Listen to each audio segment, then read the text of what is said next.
Está entrando no ar o programa Obras de Pedro de Camargo. Produção e apresentação Moisés Santos.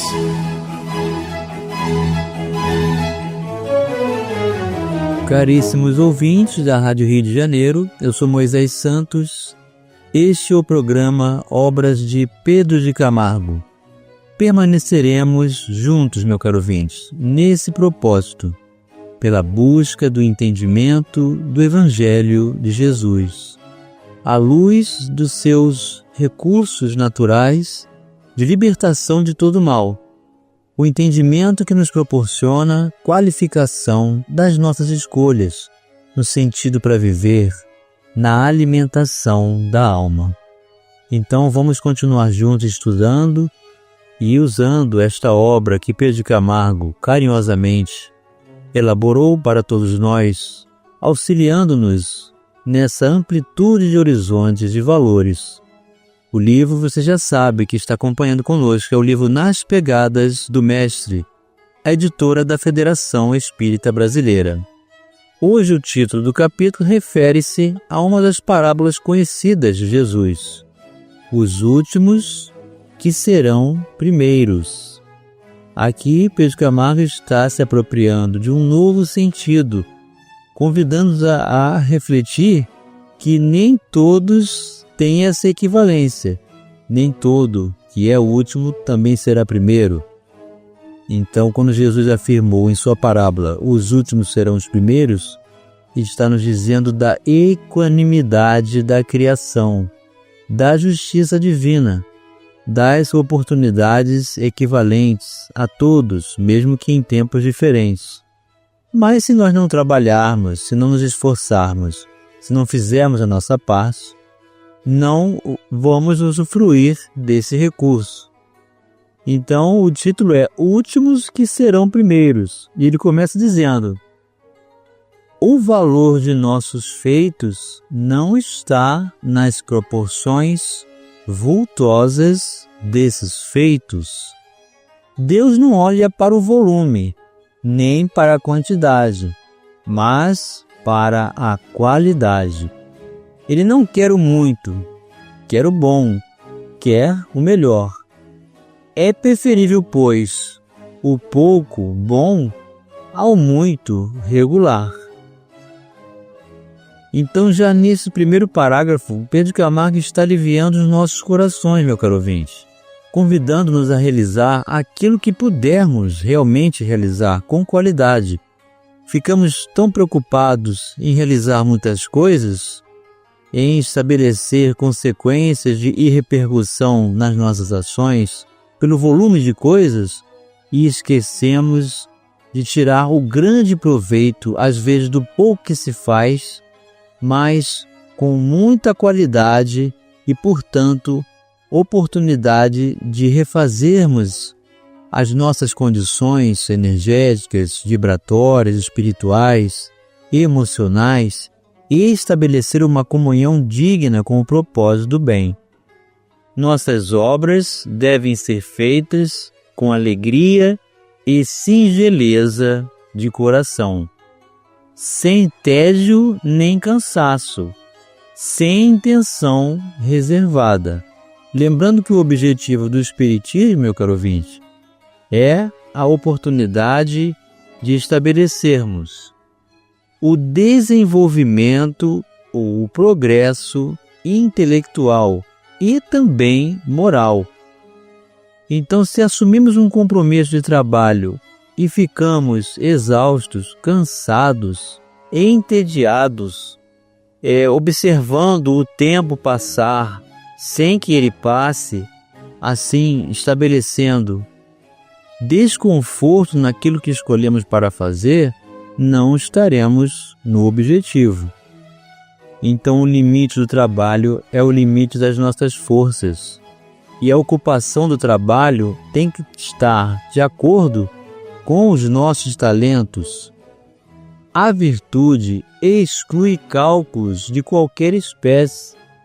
Todo bem que fazemos importa no cumprimento de um dever contraído. fazei tudo o que puderdes e dizei depois: somos servos inúteis. Fizemos somente o que devíamos. Tal é a palavra do Evangelho. Vamos elucidar este verso. Elucidando o verso.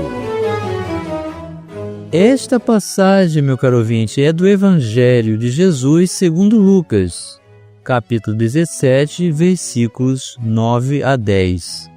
Então Lucas, que escreveu o seu Evangelho realizando entrevistas junto àqueles que estiveram com Jesus, captou de forma notória e precisa quando Jesus afirma que somos os pequenos trabalhadores, os pequenos coadjuvantes na grande obra de Deus, do amor de Deus. Portanto, o trabalho do Pai Celestial, que inclui a todos nós, estabelece essa condição natural. Nós somos usufrutuários dessa luz. Ao estabelecermos a comunhão com o Pai Celestial, o trabalho não nos pertence. Então é por isso que nós fazemos o que devíamos fazer. Temos que fazer com alegria, com desapego, sem a ideia de posse ou autoridade pelo trabalho. Somos os pequenos servos. E Pedro de Camargo continua dizendo: é um erro exaurirmos-nos numa labuta febril e penosa com o propósito de nos tornarmos mais merecedores aos olhos de Deus. Abre aspas. Misericórdia quero, e não sacrifícios. Vamos retirar este véu. Retirando o véu. Misericórdia quero e não sacrifícios. É uma expressão no Novo Testamento que significa que Deus quer usar a misericórdia, não a condenação.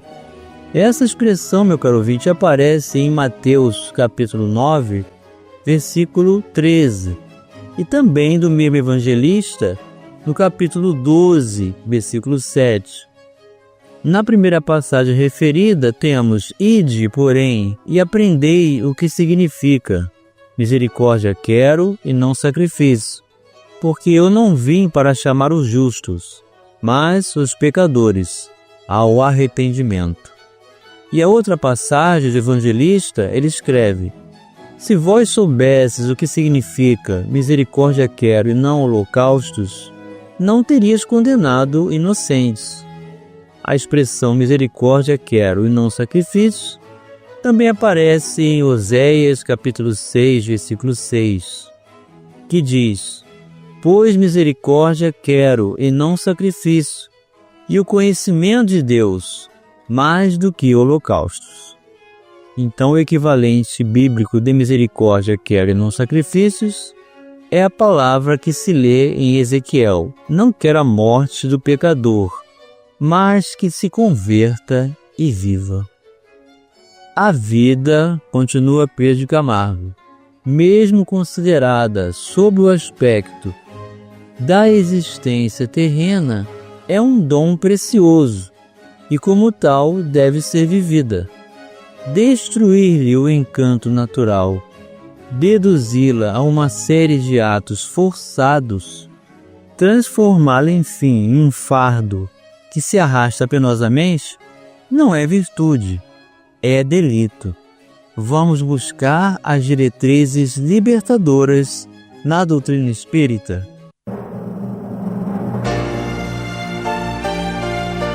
Diretrizes libertadoras.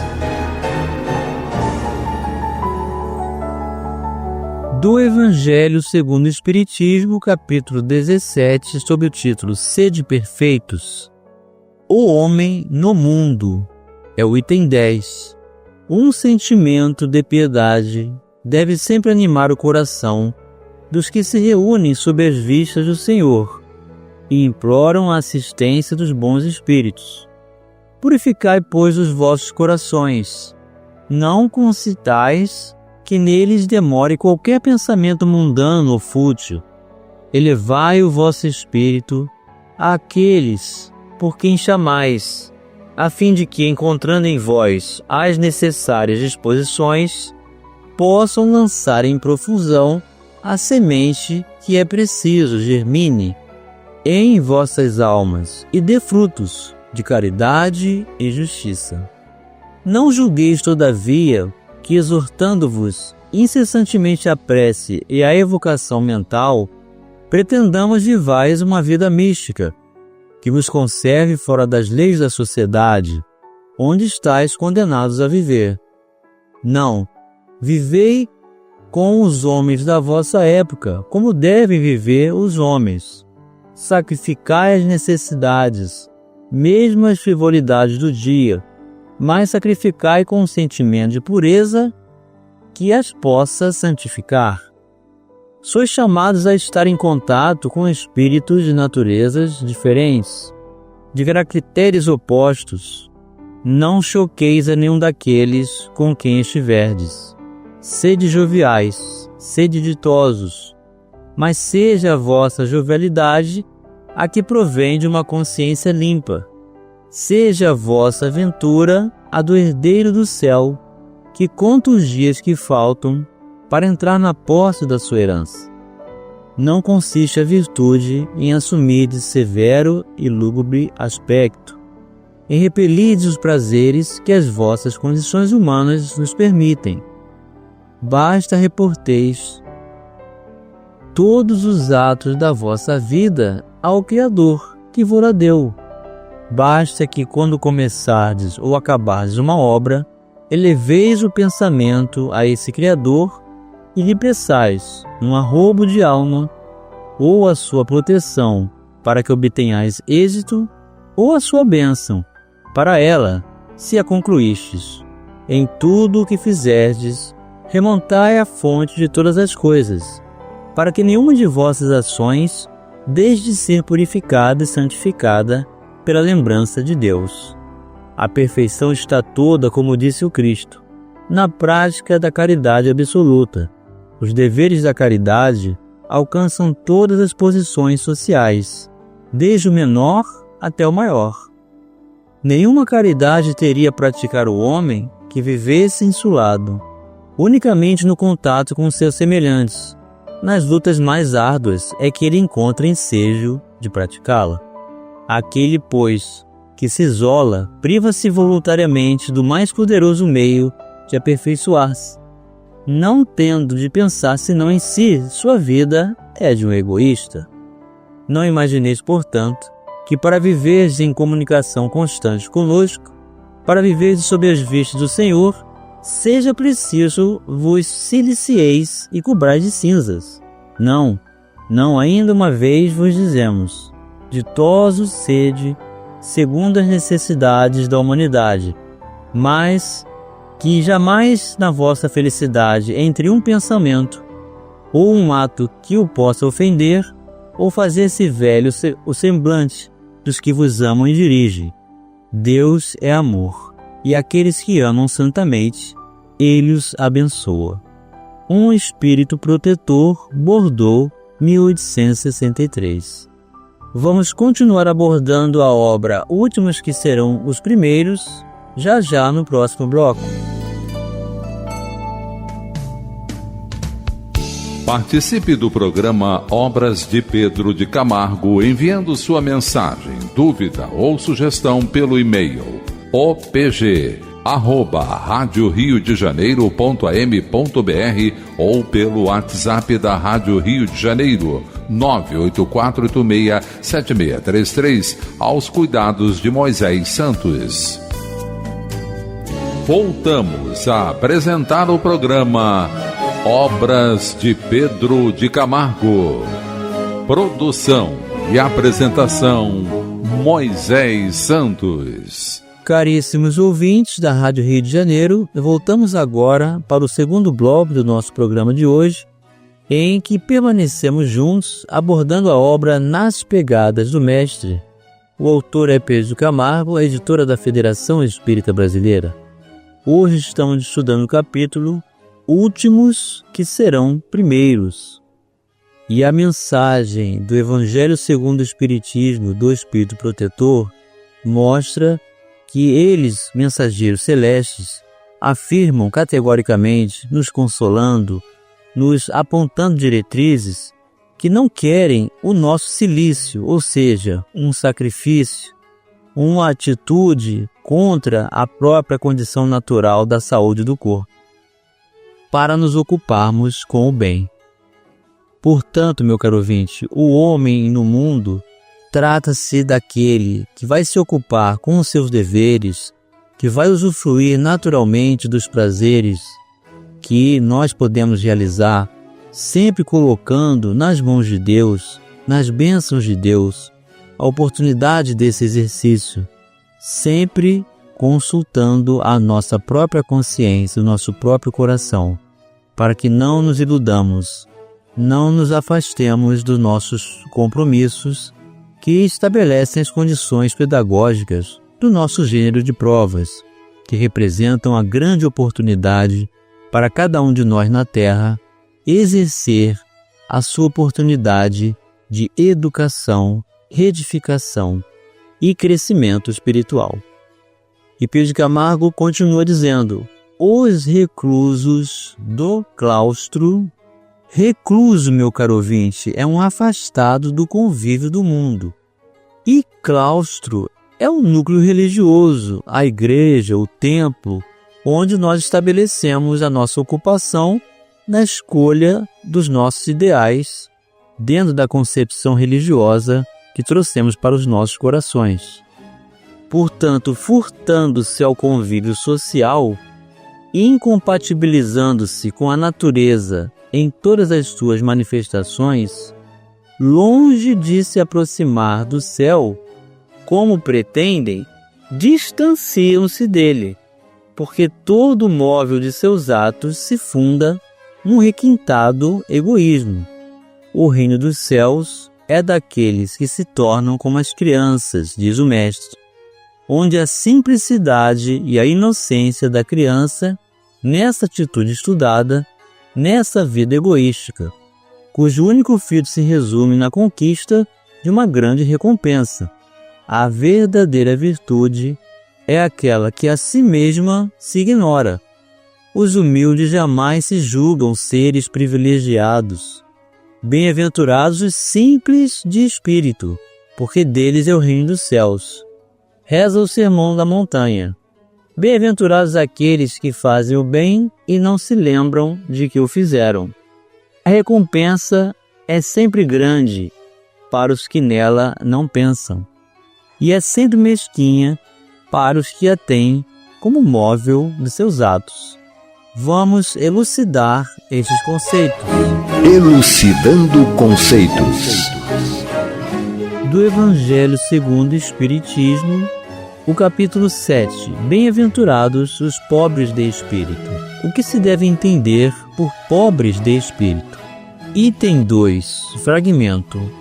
Os homens de saber e de espírito, no entender do mundo, formam geralmente tão alto conceito de si próprios, da sua superioridade, que consideram as coisas divinas como indignas de lhes merecer a atenção. Concentrando sobre si mesmos os seus olhares, eles não podem levar até Deus.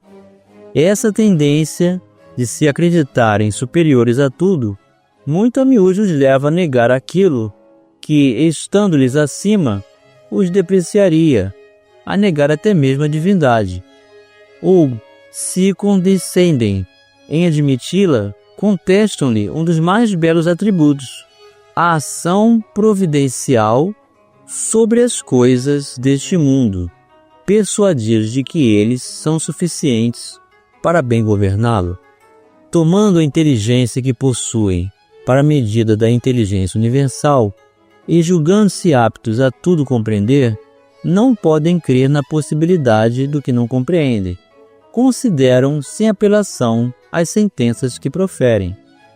Dizendo que o reino dos céus é dos simples, quis Jesus significar que a ninguém é concedida entrada nesse reino, sem a simplicidade de coração e humildade de espírito, que o ignorante possuidor dessas qualidades será preferido ao sábio que mais crê em si do que em Deus. Em todas as circunstâncias, Jesus põe a humildade na categoria das virtudes que a aproximam de Deus e o orgulho entre os vícios que dele afastam a criatura. E isso por uma razão muito natural. Há de ser a humildade um ato de submissão a Deus, ao passo que o orgulho é a revolta contra ele. Mais vale, pois, que o homem, para a felicidade do seu futuro, seja pobre em espírito, conforme entende o mundo, e rico em qualidades morais. E Pedro de Camargo vai concluir dizendo: agir por amor, sem aflições, sem ânimo excitado, fluindo desse mesmo amor, um doce suave prazer, eis o ideal da vida.